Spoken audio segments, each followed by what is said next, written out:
Hey there, welcome to Synth Seeker. Today's topic is Berlin School phasing. Actually, it's really just creative phasing with your notes, with your lines, your melodies, your parts. This is not phasing the modulation effect, phasing, flanging, chorus. Not that. It is at its, when you think about it from a physics perspective or a time perspective, it is that. But what we're going to be talking about is not audio data. We're going to be talking about how you sequence your note events, all right, and how we phase them to add interest. I've been getting some feedback around some of the Berlin School videos, people saying, hey, I'm having a difficult time. I can come up with an initial pattern that sounds right with a little delay and reverb. It gives me that sort of Berlin School feel, but I'm having difficulty coming up with maybe variations. And so using this phasing technique is a great way to come up with variations without actually coming up with variations, without having to agonize over it. Let me show you. Let's get started. So what I've got here is a little simple pattern, okay? It's 4 beats long. 16 steps. So if you've got a step sequencer, you're using 16 steps, or an arpeggiator or whatever. Here I'm using MIDI clips, but this technique works with anything that sequences note events, hardware, software, it doesn't matter, okay? But here's my little pattern. Let me play this for you.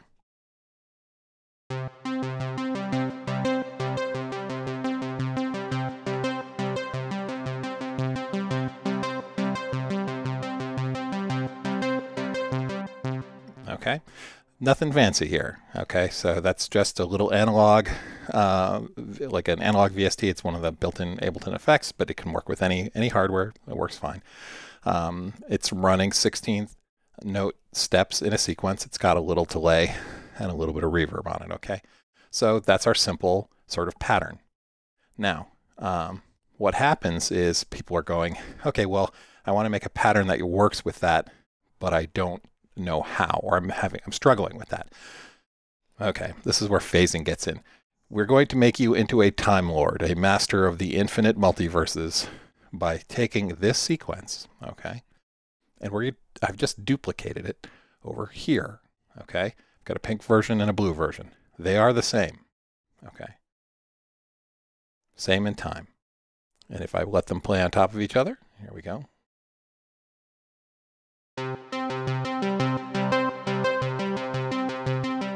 Separate them a little bit in your head. There we go. All right, so here's the pink one.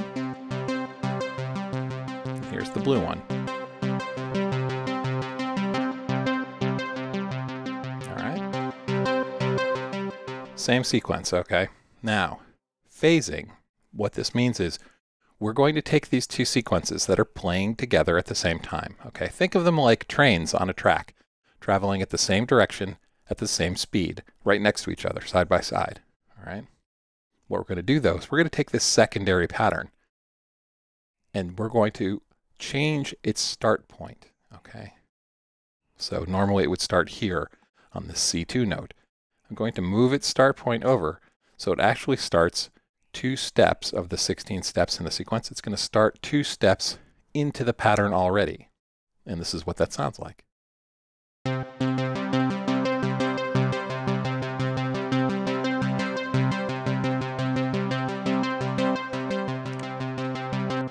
Can you hear the difference? There they are in unison, and here they are 2 steps out of phase. All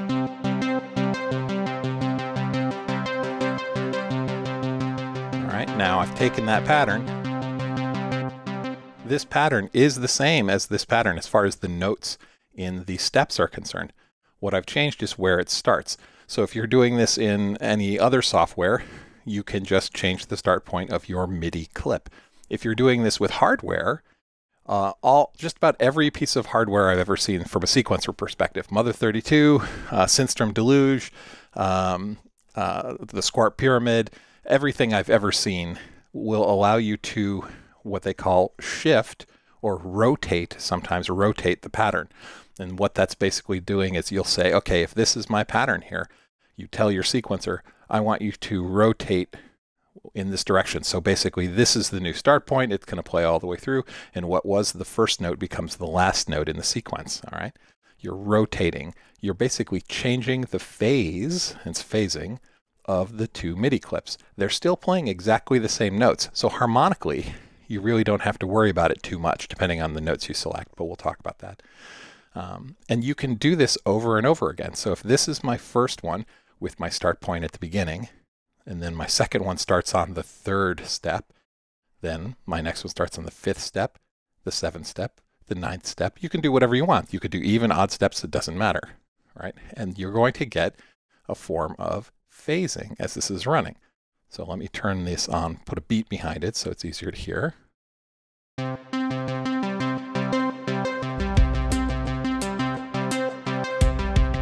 It's doing this one, and it's about to change to this new one. So now that started on 3, the secondary pattern. Now we'll start on 5 here. Now sonically, harmonically, they are related to each other. So you're really pretty much, you're pretty safe, unless you've got a very long sequence that changes from a long melody sequence where you move through your key a lot. You can get some dissonance, and that's okay. You're just going to have to listen to these two clips as they're playing against each other. You put one out of phase. If you hear any notes that are too dissonant for your tastes, you just shift them up or down a little bit. All right? So that's like as simple as it gets. Start with a pattern, duplicate that pattern, and then change its start point and play them both at the same time. All right?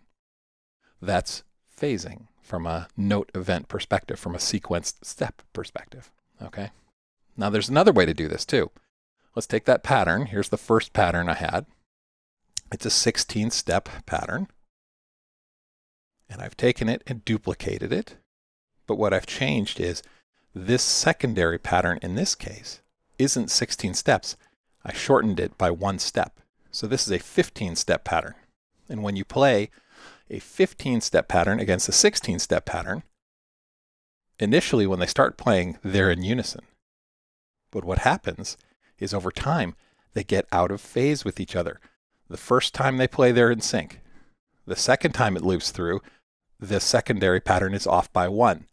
Then it loops and it's off by 2. And then it loops and it's off by 3. And it traverses the whole series, eventually coming back around to the beginning. And it goes from being 15 steps off to being in sync again. All right? And it sounds like this. In sync, off by 1, off by 2, off by 3, and so on. And it'll just keep going through here. So what I've done is I've taken one sequence, duplicated it, shortened it by 1, laid them on top of each other, and now I've got 15 variations of that sequence that are going to be stepped through. Right? So you can take something very simple and generate something extremely complex, but still harmonically related to each other, so it sounds good. All right. So this lends itself well to the Berlin style, and really to lots of styles. And you could do interesting things with this. If you've seen my video on step sequencer math, you can sequence your sequencers. Where you have one sequencer controlling the root note of a secondary sequencer, and that sequencer's looping. Well, you can do the same thing here. I'm going to let me show you. On both of these instrument tracks, I've got a little pitch control, and I've got it set up so that I can change the pitch of both of these tracks, basically transposing them in the key. So if we play,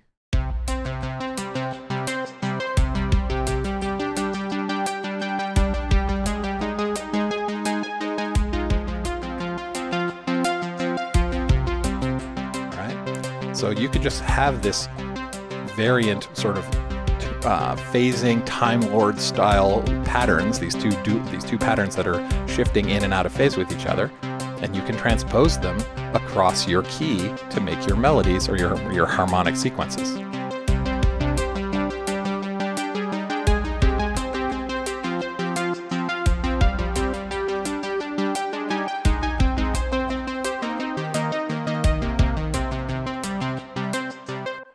So those sequences they're just playing, and I am twisting the pitch knob on them, changing and moving them through the key.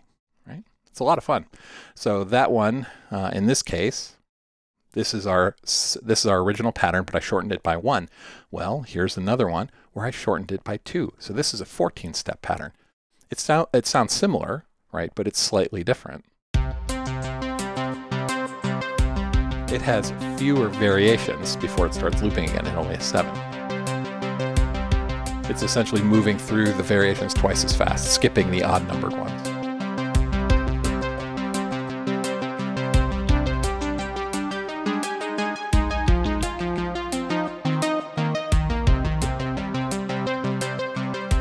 Right? And I'm just transposing it around through the key. Super fun. So there's 2 ways to do it. You can take your pattern, duplicate it, and change its start point. Okay, shift its start point around. That'll give you, play them at the same time. You'll get that sort of phasing counterpoint ostinato sort of feel. That's interesting. You could take 2 things that are very simple, shift them, phase them, overlay them, and then get some very long duration variation out of it. Or you could take that pattern, duplicate it, and then play the original, but then the secondary one, change its length to anything in here. It'll all work. Okay, so one more variant. This is a short video, okay, because phasing is a relatively simple concept, but you can run with it. You could take all day. What you can do here is I have a completely different pattern. I've got a very simple pattern.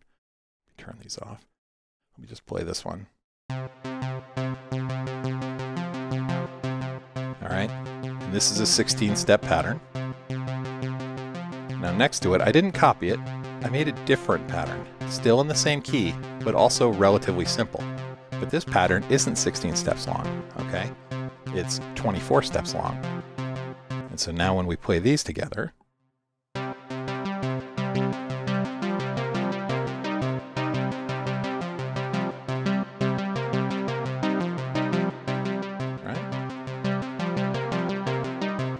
And then I made a third one. This third one is only, what is it? To do 5 times 4. Is it? No, I'm short. It is 16 and 3 more, so that's 19. Oh. There we go. All right, so I've got my 16-step sequence, my 24-step sequence, and my 19-step sequence. They're all playing relatively simple lines out of the same key, right? And when we layer them on top of each other,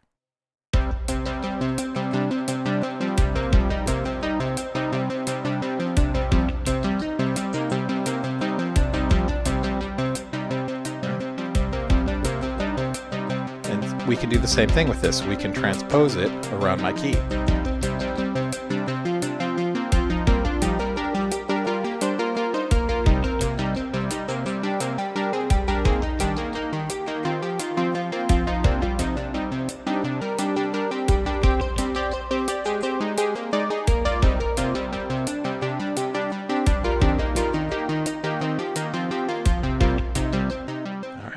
So those clips are just playing through, and I'm just turning the dial to change the pitch wheel, basically, and moving them through the key. And really, that's it. So there's 3 examples of phasing you can use with simple patterns to create wild, long, huge, and just massive amounts of variations, okay? So to sum up, make a pattern, all right? Duplicate that pattern, play the 2 on top of each other, you know, with 2 separate synths, ideally with the same sound, but you can, the sky's the limit. You can play them with 2 completely different sounds. You could transpose them up or down octaves and play with that. But the second one, the secondary one, change its start point, okay? In this case, change start point to the 3rd step or the 5th step or the 9th step. That's one way to get phasing. The second way to get phasing is to take that original clip, 16 steps here in this example, and they can be any length, it doesn't matter, but duplicate it and play a copy of itself with a different loop length, right? And you can shorten the loop so where you're, as though you're cutting off notes, that's okay, right? If I play this,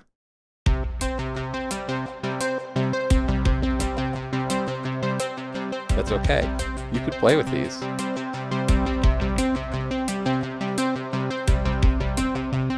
It just gives you a new variant every time you change the endpoint. right, so that's our second way. Two identical clips playing on top of each other, one of them with a slightly different length. All right. And then the third way is to take three clips that are related harmonically. They have, say they're, let's say you take a triad, right? C, E, G. You make one clip play a rhythmic pattern of C. You make another clip play a rhythmic pattern of E, and another clip do a rhythmic pattern of G. Make those patterns different and make them different lengths. This one's 16, this one's 24 steps, this one's 19 steps. And when you play them together, you get a great variation that changes over time, syncopated sort of counterpoint. And then in all of these cases, you can use another sequencer or a controller to transpose it around your key. You can see the pitch changing there.